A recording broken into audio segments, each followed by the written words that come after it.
एक जंगल में एक महात्मा रहते थे और उन महात्मा की खासियत ये थी कि वे किसी का भी भविष्य बता सकते थे। बड़े बड़े राजा उन्हें मानते थे और उनके बताए हुए मार्ग पर चलते थे। उस जंगल के बीचों बीच से एक नदी गुजरती थी और उस महात्मा की कुटिया उस नदी के किनारे पर थी। नदी के दोनों तरफ दो अलग अलग शक्तिशाली राजाओं के साम्राज्य थे। वे दोनों ही राजा उस महात्मा को बहुत मानते थे। वे दोनों जब भी कोई बड़ा कार्य करते थे तो उस महात्मा से सलाह लेने के लिए अवश्य आते थे। एक दिन इन दोनों राजाओं में किसी बात पर कहा सुनी हो गई। बात इतनी बढ़ गई कि नौबत युद्ध पर आ गई। युद्ध की तारीख और समय दोनों तय कर दिया गया। पर जैसा कि दोनों राजाओं का नियम था कि जब भी कोई बड़ा कार्य करते तो वे दोनों उस महात्मा की सलाह जरूर लेते थे। इसीलिए पहला राजा उन महात्मा के पास आता है और उनसे पूछता है कि महात्मा जी, मैंने पड़ोस के राजा के साथ युद्ध करने का निश्चय किया है और इसीलिए मैं जानना चाहता हूँ कि युद्ध का परिणाम किसके पक्ष में होगा।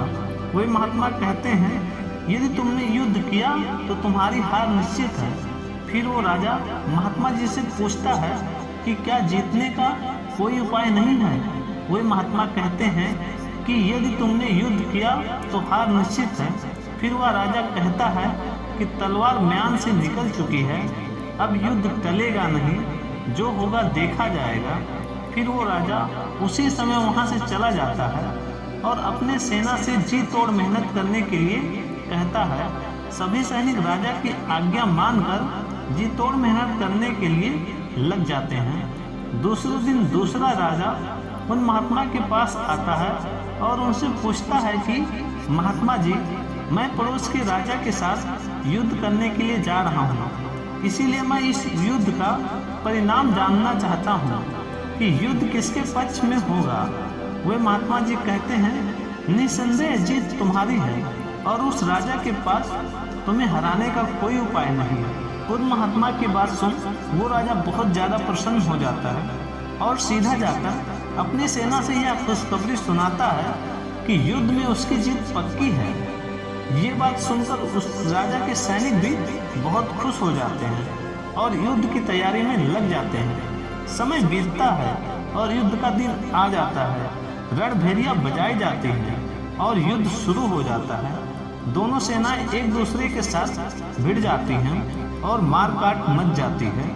देखते ही देखते जिस पहले राजा की हार निश्चित थी वो दूसरे राजा की सेना को ढेर कर देती है और पहला राजा वो युद्ध जीत जाता है जिसे उन महात्मा ने कहा था कि वो युद्ध हारेगा।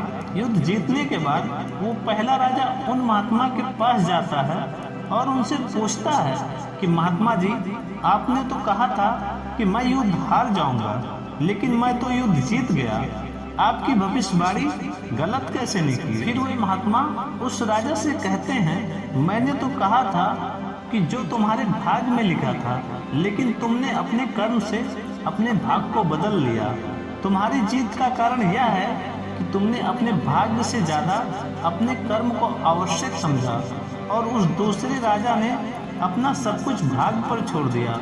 उसने अपने कर्म से ज़्यादा अपने भाग्य को आवश्यक समझा और पूरे समय निश्चितता से भरा रहा, जिसके कारण आज तुम विजयी हो और वो तुम्हारा बंधक है। दोस्तों, यह बात सच है कि सब कुछ हमारे हाथ में नहीं होता, लेकिन यह भी सच है कि बहुत कुछ हमारे हाथ में होता है, लेकिन हम उसे भी भाग्य के भरोसे छोड़कर जीवन भर रोना रोते हैं। दोस्तों, हम लोग जानते हैं कि स्वास्थ्य कैसे रहा जा सकता है, लेकिन समय ना होने का बहाना बनाकर वे अपने अंदर बीमारियां पालते रहते हैं और जब कोई गंभीर बीमारी हो जाती है तो वे लोग अपने भाग्य को दोष देना शुरू कर देते हैं। दोस्तों, अगर आज हम किसी समस्या में हैं तो वो सिर्फ हमारे पुराने गलत कर्मों के कारण है और कल अगर हम इस समस्या से निकलेंगे तो वो सिर्फ आज के अच्छे कर्मों के कारण ही निकलेंगे। दोस्तों, अगर आप कुछ नहीं करते हैं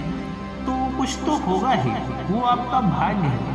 और अगर आप आज अपनी बुद्धि का इस्तेमाल करके वो करते हैं जो आप करना चाहते हैं तो वो आपका कर्म है। तो ये आपके ऊपर है कि आपको कुछ करना है या अपने भाग्य के भरोसे बैठना है। दोस्तों, यह आवश्यक नहीं है कि भाग्य पहले से लिखा हुआ है या नहीं, बल्कि यह सवाल आवश्यक है कि क्या हम उन चीज़ों को भी भाग्य के भरोसे छोड़ रहे हैं जिन्हें हम बदल सकते हैं। दोस्तों, आज की ये वीडियो आपको कैसी लगी कृपया मुझे कमेंट करके जरूर